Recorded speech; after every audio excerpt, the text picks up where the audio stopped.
Let's go back out to Phoenix, out to the ballpark there, the Arizona Diamondbacks ballpark, and let's welcome in Roch Kubatko from MASNsports.com. Let's get your opinion, Roch, on how maybe Adam Jones would have fit in this rebuild, or wouldn't he have fit in? Well, it definitely would have been in center field. It would have been in right field, and they do have Trey Mancini primarily playing there. It just never really looked like it was going to be a fit.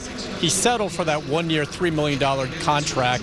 And if you look at the Orioles payroll, I don't even know if that would have worked for them financially. They just felt like it was time to move on. Obviously, there's the leadership factor that he could have provided. Got off to a pretty good start this year in Arizona and has cooled off quite a bit since then. I don't think he's homered since June 15th. So, I mean, I can see the pluses for the fans and everything else, but for the direction they're going and the young outfielders are trying to filter onto the roster, it just didn't make much sense to them. And I give him credit today. He wasn't Mr. Sentimental at all as far as the importance of this series tied to the Orioles being here. He said it was just about the W's. That's what he was focused on. I'm sure that he still has some feelings about how things played out and after he exercised his 10-5 rights, and I don't think he likes he was kind of cast as a villain by some people, but it's a business. He understands that. He has his own thoughts he kind of kept to himself today. It was mainly just about the importance of this series because they're in a playoff push. He does stay in touch with his friends, and I'm sure that there's some disappointment that he wasn't still an Oriole, but he's back in a pennant race. I know he really missed that last season. Roch, speaking of center field for the Orioles, Keon Broxton was designated for assignment over the weekend. What are the Orioles' options now in center field? I mean, right now it's what they're doing with the current guys on the roster with Anthony Santander and Stevie Wilkerson. It's Wilkerson in center tonight. It's Santander in left. There's no designated hitter, of course, in National League Park.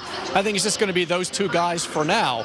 I guarantee, though, even though the club's not saying a lot about it publicly, they're patiently drumming their fingers on the table waiting for Austin Hayes to get here. They're waiting for him to have a healthy stretch, to be productive, and he has been when he's been healthy primarily, and to get him up here and to give him center field and see if he can hold on to it and he can be their guy moving forward.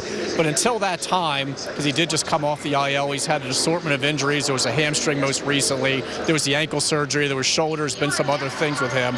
Until he can really stay healthy, they're going to continue to go with the guys they have right now, and that is Santander and Wilkerson, who had a combined 0 games of experience at that position before this season, really. Santander said he was signed by the Indians as a center fielder and quickly seemed to outgrow the position. But they like the way he looks out there, and Wilkerson seems to be able to do everything.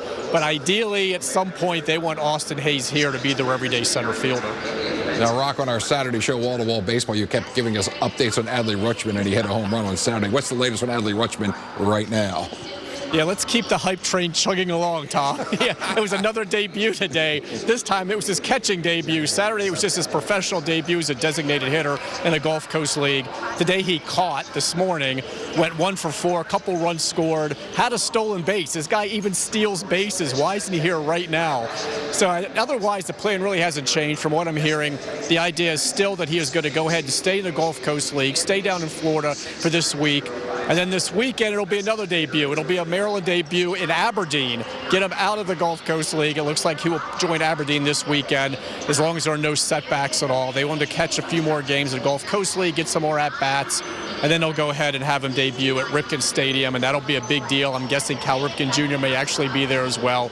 To get him in Maryland, I know its fans have been anticipating this, wondering when they're going to be able to come see him play without having to fly down to Sarasota or wherever. So it looks like the plan still is this weekend. He'll be in Aberdeen, and we can really keep that hype train chugging along.